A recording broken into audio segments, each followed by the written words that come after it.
আমাদের সহকর্মী কাউসার আমাদের জন্য অপেক্ষা করছেন। কাউসার হোসেন শুনতে পাচ্ছেন কিনা?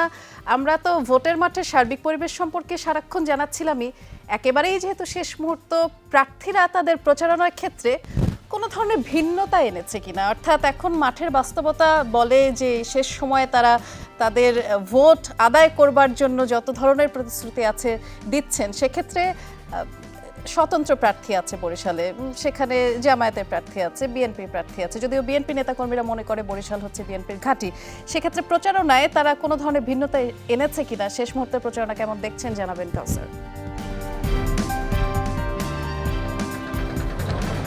বৃষ্টি, বরিশাল বিভাগে 131 জন প্রার্থী রয়েছে বিভিন্ন দলের স্বতন্ত্র সহ, এবং বরিশাল জেলায় রয়েছে 36 জন প্রার্থী। এবং এই প্রার্থীদের মধ্যে যারা বড় দলের, তারা কিন্তু একেবারে শেষ সময়ে এসে তাদের যে সাংগঠনিক শক্তি সেটি প্রদর্শনের চেষ্টা করছেন। আমরা গতকাল দেখেছি যে ইসলামী আন্দোলন বাংলাদেশ, যেহেতু ইসলামী আন্দোলন বাংলাদেশের হেডকোয়ার্টার বলা হয় বরিশাল সদর আসনকে, এবং এখানে সেই দলের নায়েবে আমির প্রতিদ্বন্দ্বিতা করছেন, এবং বরিশাল সদর আসনে মজিবুর রহমান সরোয়ার প্রতিদ্বন্দ্বিতা করছেন, বিএনপির 3 বারের সংসদ সদস্য। এবং গতকাল কিন্তু ইসলামী আন্দোলন বরিশাল নগরীতে শোডাউন দিয়েছেন এবং তারা বড় একটি মিছিল করেছেন, এবং সেই ধারাবাহিকতায় আজ দুপুরে কিন্তু যিনি বিএনপির প্রার্থী রয়েছেন মজিবুর রহমান সরোয়ার, তিনিও কিন্তু শেষ সময়ে যে মিছিল, একটি বড় একটি মিছিল করেছেন নগরীতে। এবং ভোটাররা কাকে ভোট দিবেন বা কোন প্রতীকে ভোট দিবেন সেটি কিন্তু আসলে আগে থেকেই বলা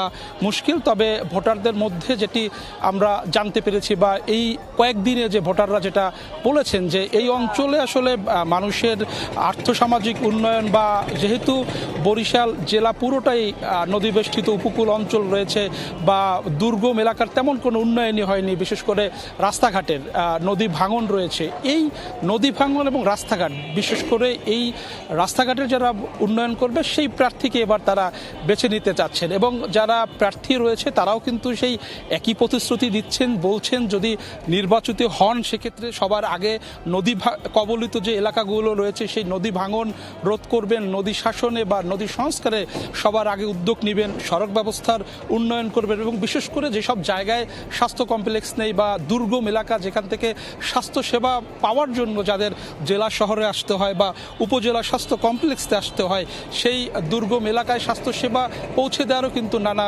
প্রতিশ্রুতি এখানকার যারা প্রার্থীরা রয়েছেন তারা দিচ্ছেন। এবং শেষ সময়ে যারা প্রার্থী আছেন তারা যে যার মতো করে প্রচারণা চালাচ্ছেন, বড় দলগুলো শোডাউন দিচ্ছেন, এবং ছোট ছোট যে দলগুলোর প্রার্থীরা রয়েছে তারা কিন্তু এখনও ভোটারদের কাছে যাচ্ছেন। তবে এখন পর্যন্ত আমরা বরিশাল জেলার কোথাও, এই 6টি সংসদীয় আসনের কোথাও আসলে বড় কোনো অপ্রীতিকর ঘটনার খবর পাইনি, এবং ভোটার এবং প্রার্থীরা সবাই মনে করছেন 12 তারিখের নির্বাচনটি শান্তিপূর্ণভাবে হবে।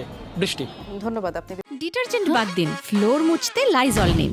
লাইজল ডিটারজেন্ট থেকে 10 গুণ বেশি পরিষ্কার করে চিটচিটে ভাব দূর করে। ঘর হয় কমপ্লিট ক্লিন। Lysol clean.